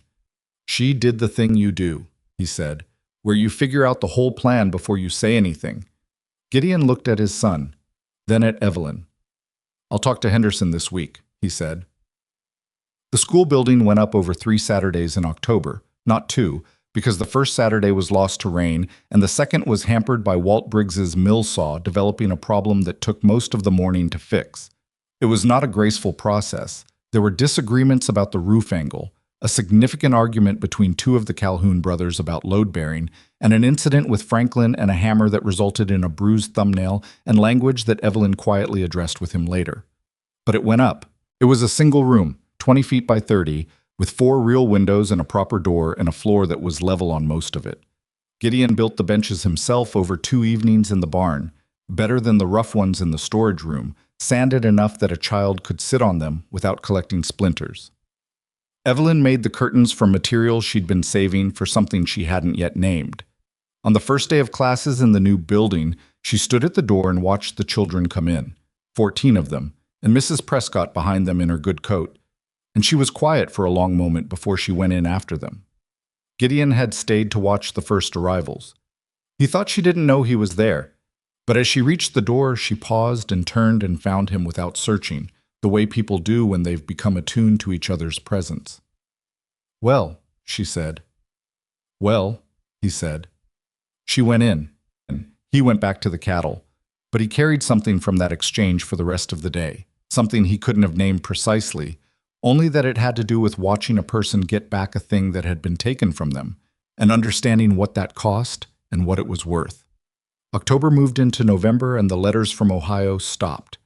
This was not nothing. For 2 years, the letters had been a regular presence in Evelyn's life. First the threatening ones from Whitmore himself, then the legal correspondence, then the correspondence with Alma Priest, then the slow thinning of all of it as the suit dissolved, and the silence on the other end stretched from weeks to a month to 2 months. By November, Evelyn could go a week without thinking about it, which was the first time in years that had been true. She noticed the absence the way you notice when a sound you've been living alongside finally stops. Not immediately, but in the quiet after, when your body realizes it's been braced for something that isn't coming anymore. She told Gideon about it one morning, not as something significant, just as an observation. "The letters," she said. "It's been 8 weeks." "I know," he said. "You've been counting." "I have." She looked at him. "Why?" "Because you were counting," he said, "even when you weren't saying so." She was quiet for a moment. "It doesn't feel the way I thought it would." When it ended. "What did you think it would feel like?" She thought about it. "Relief, I suppose. Clean relief." She looked out the kitchen window at the November pasture, pale and flat and frost-edged. "It's more complicated than that. Because it didn't resolve the way you wanted. Because the girl is still out there somewhere," she said. "Sarah Denning. She moved away. She took the settlement, and her family made the choice they made, and I understand why they made it, but—" She stopped. "Whitmore withdrew the suit. The documentation exists, and none of that changes what happened to her." Gideon was quiet.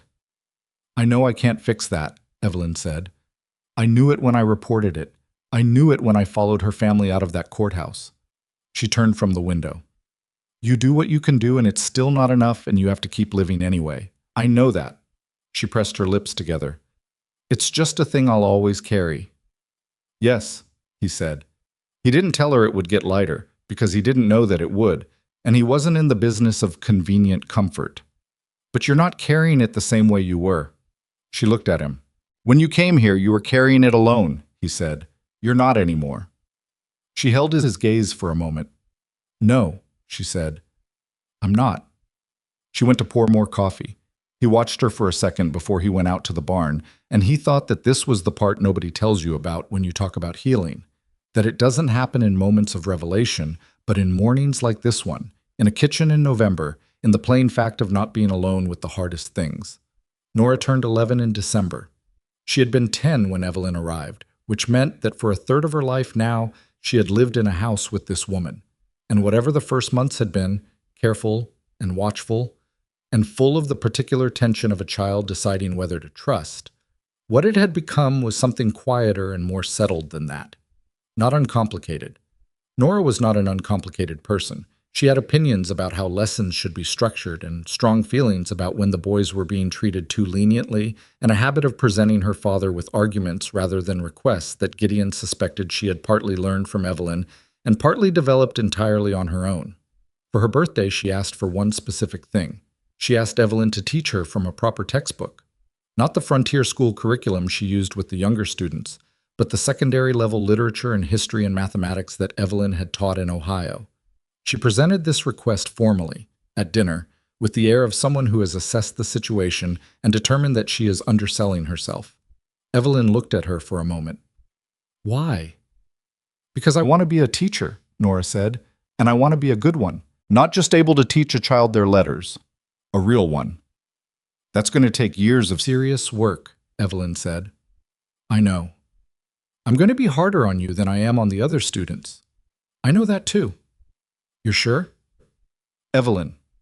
Nora met her eyes with a patience that was, Gideon noted, an exact replica of the patience Evelyn used with people who asked questions she'd already answered. "Yes, I'm sure." Something moved across Evelyn's face, quickly, but he caught it. Something that was not quite pride because Nora was not hers in that technical sense, but was what pride becomes when you've had a hand in making someone into who they're choosing to be. "All right," Evelyn said. "Monday mornings, early, before the other students arrive." Nora nodded. "Monday mornings." Franklin said, "Can I have something too since it's the birthday week?" "No," said everyone at the table simultaneously in the tone of a family that has become a family. Winter came back, as it always did, without sentiment. The second winter that Evelyn was on the ranch was different from the first in ways that were hard to articulate but impossible to miss. The first had been the winter of strangers adjusting to each other, of habits rubbing up against habits, of a house that was warm enough and functional, but still in the process of figuring out its own character. This one had the ease, not comfort exactly, because ease and comfort are not the same thing. And ranch life in Wyoming doesn't offer much genuine comfort at the best of times, but the ease of a place that has found its shape. The crow, pirate, had healed and been released in April and had not left. He lived in and around the barn with a freedom that made a mockery of the concept of release, and appeared each morning with an air of entitlement that Franklin found deeply satisfying and Gideon found deeply exasperating. Evelyn had at some point, and without announcing it, begun leaving small pieces of food on the fence post nearest the barn, which meant the crow was now essentially a pet that nobody had formally agreed to own. "He's not a pet," Gideon said, one December morning, watching Pirate take a piece of dried meat off the fence post with absolute confidence. "Of course not," Evelyn said. "You're feeding him." "I'm leaving food on a fence post. What the crow does with it is his own business." Gideon looked at the crow. The crow looked back at him with one bright black eye in the way it had, which managed to convey both intelligence and complete indifference to his opinion. "Fine," Gideon said. "I thought so," Evelyn said. He went into the barn. He was smiling, which he had learned over the past year to do without feeling like it needed to be accounted for. January brought a letter from Alma Priest that was the last official communication about the Ohio matter. She was closing her file on the case, confirming that no further action had been filed or was anticipated, and that the documentation would be held in her records for 7 years per standard practice. She charged a modest closing fee that was considerably less than her normal rate, which she did not explain, and which Evelyn mentioned to Gideon with a raised eyebrow. "She did it because she wanted to," Gideon said. "Lawyers don't reduce fees because they want to." "Some of them do," he said, "when something mattered to them." Evelyn looked at the letter for a moment. Then she wrote Alma Priest a personal letter, not about the case but about the school, about what it was becoming, about Mrs. Prescott, who had finished her first primer and was working through her second. She wrote it as though she was writing to someone she wanted to know, and she sent it without comment. And 2 weeks later, Alma Priest wrote back in a way that had nothing to do with law and everything to do with two women who understood something about what it cost to do a thing properly in a world that preferred you didn't. They wrote to each other after that, sporadically, across the distance. Gideon thought it was one of the better things to come out of an ugly year. February was cold and long, and the boys turned 8, and Gideon let them each pick something they wanted to learn that spring. James said he wanted to learn how to track. Franklin said he wanted to learn how the ranch accounts worked. Gideon had not expected either answer, and said so. "I want to know where the money goes," Franklin said, "so I understand how the ranch works." "That's—" Gideon started. "Evelyn said it's important to understand the financial structure of any household you're responsible for," Franklin said. Gideon looked at Evelyn. "He asked me what I thought he should learn," she said. "I told him the truth." "You're teaching my 8-year-old about financial structure." "I'm teaching your 8-year-old that understanding how things work is better than being surprised by them." She met his eyes without apology. "You disagree?" He thought about the night he'd showed her the ledger, the questions she'd asked, the suggestion about supply costs that had saved them a meaningful amount through the summer. "No," he said, "I don't disagree." He taught Franklin the accounts, slowly, over 4 Saturday mornings. Franklin was 9 kinds of difficult about most things in his life, but about numbers he was unexpectedly serious, and by the end of the 4th Saturday, he could read the basic ledger entries and understood roughly what they represented. He would not be running ranch finances at 8, which was not the point. The point was that the information existed and was not hidden from him, and Gideon thought about his own father, who had kept the ranch's financial troubles entirely private until they'd become unfixable, and thought that perhaps this was the better way. Some things you inherit, some things you decide to do differently. March arrived, and with it the first real suggestion of thaw, and the ranch began its spring preparation again. The second spring Evelyn had been here for, which meant she knew the work now in the way that experience gives you, in her body rather than just her head. She knew which tasks needed to happen before which other tasks. She knew that the cattle moved better in the early morning before they'd had time to get stubborn. She knew that Dix, who was back for his second season, preferred to be given a task and left alone to complete it, and that this was not the same as not caring, but was just how he was built. She had learned the ranch the way she learned most things, not by waiting to be taught, but by paying close attention. One morning in late March, she was mending a section of fence at the south line, which was not strictly her work, but she'd been passing by, and the split post was obvious, and she had the tools and no good reason not to. Gideon came up on horseback from the lower pasture and pulled up beside her and watched for a moment. "You could have left that for Dix," he said. "I was here," she said. "It's not your work." "It's my fence," she said. "This is my ranch." He looked at her.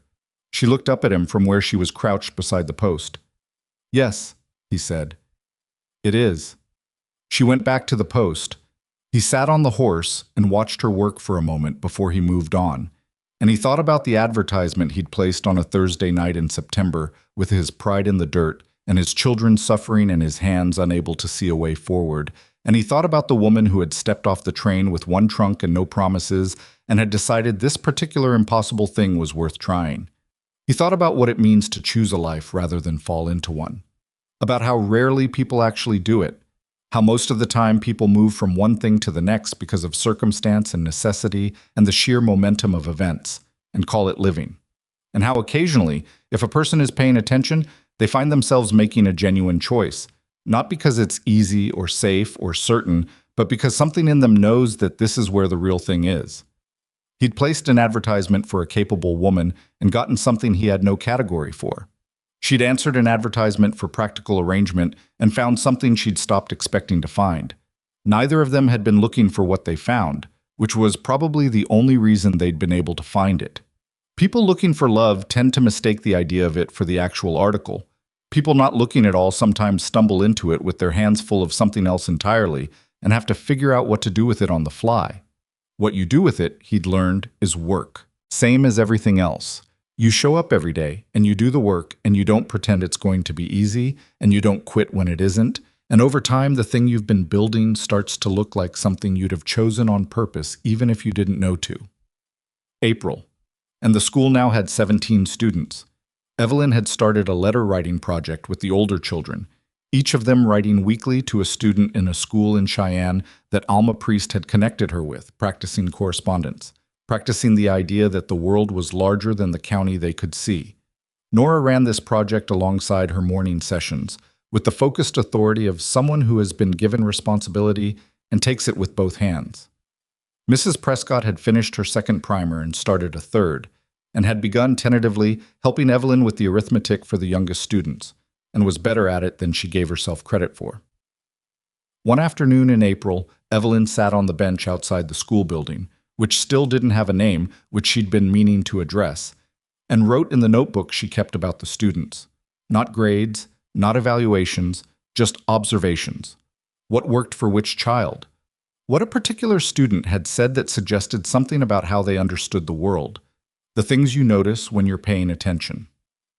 She wrote for a while and then stopped and looked at the afternoon, at the pasture and the barn and the house and the fence lines running out in their long, straight geometry toward the horizon.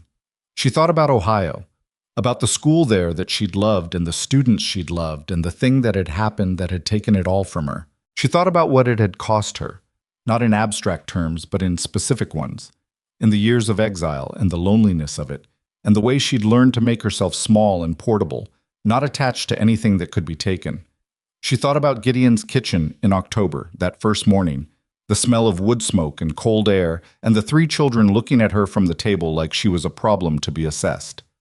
She thought about Nora's arms crossed on the porch, about Franklin and the wrong chicken feed, testing her, about James and the crow, about the letter arriving from Ohio and the particular sick feeling of understanding that the past had followed her anyway, about the night Gideon had said, "You're not alone in this anymore," and how long it had taken her to fully believe it.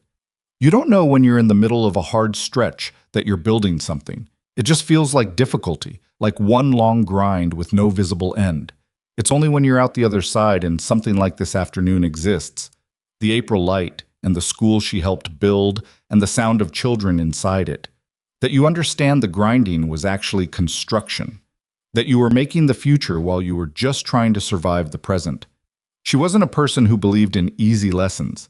She'd seen too much of what happened when institutions protected the wrong things and left the vulnerable to sort themselves out alone.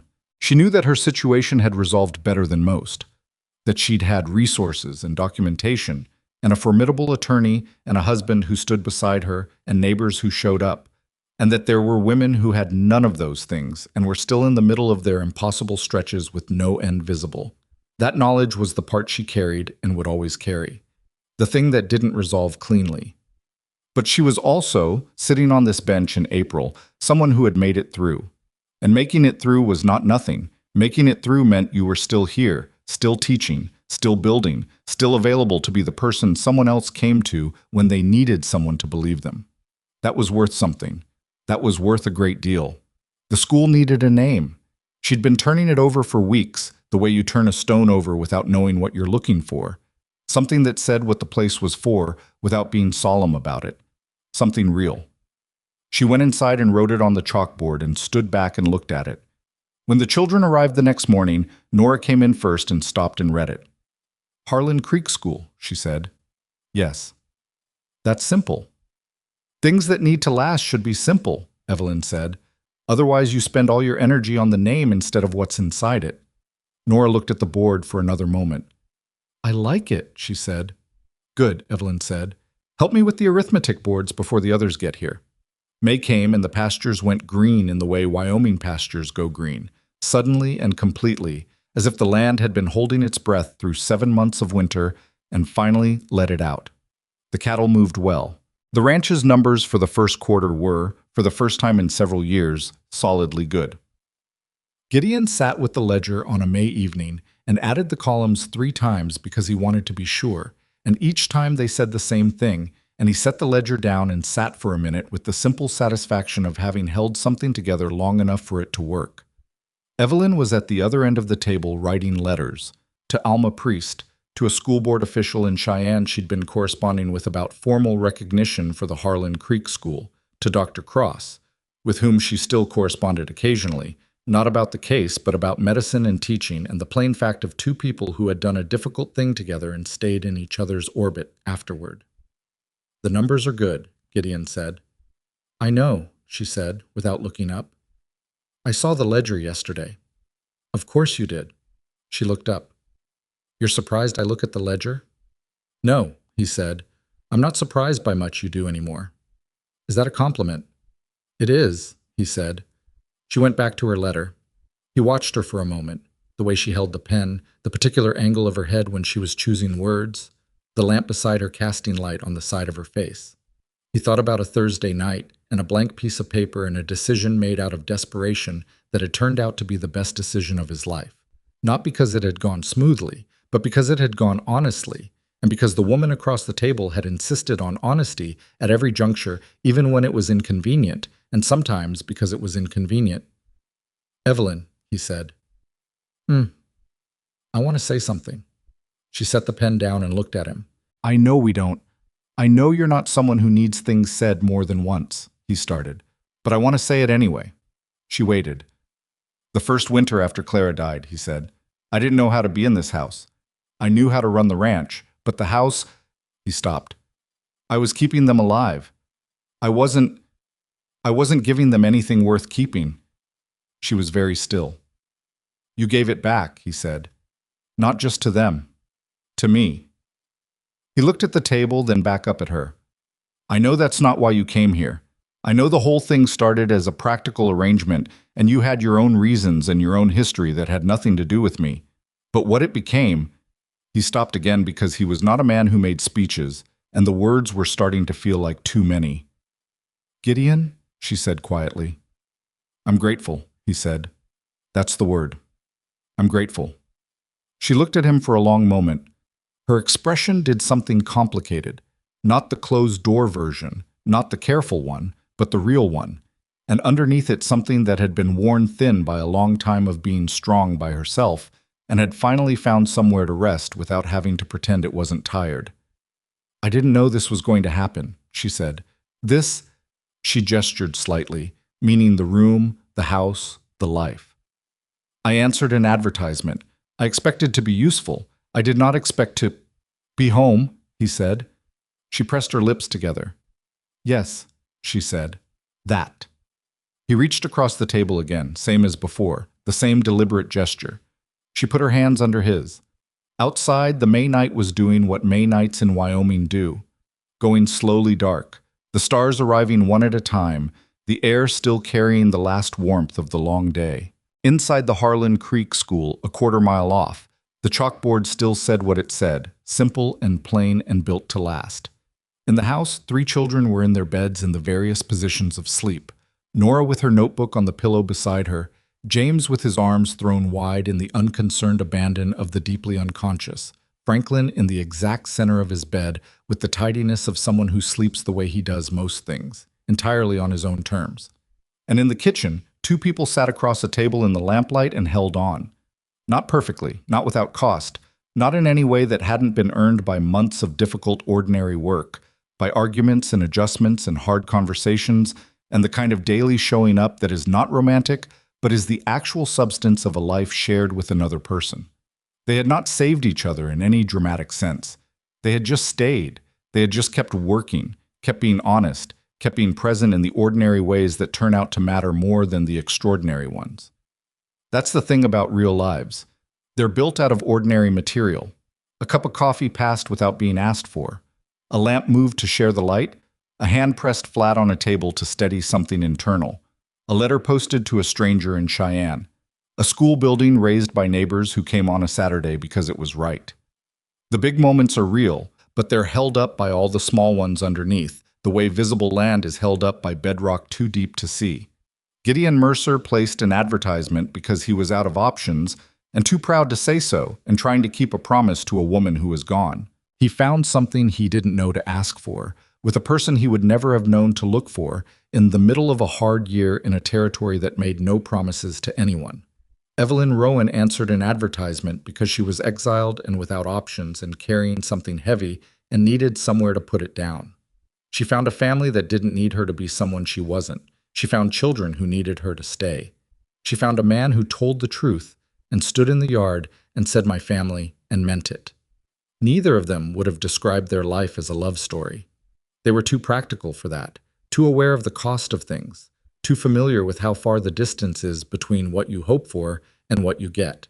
But sitting in that kitchen on a May evening with the lamp and the ledger and the letters and the sound of 3 children sleeping down the hall, with a future that had nothing guaranteed in it but was genuinely theirs and genuinely worth working for, that was something. That was in fact everything. The horses knew the way home, and so now did they.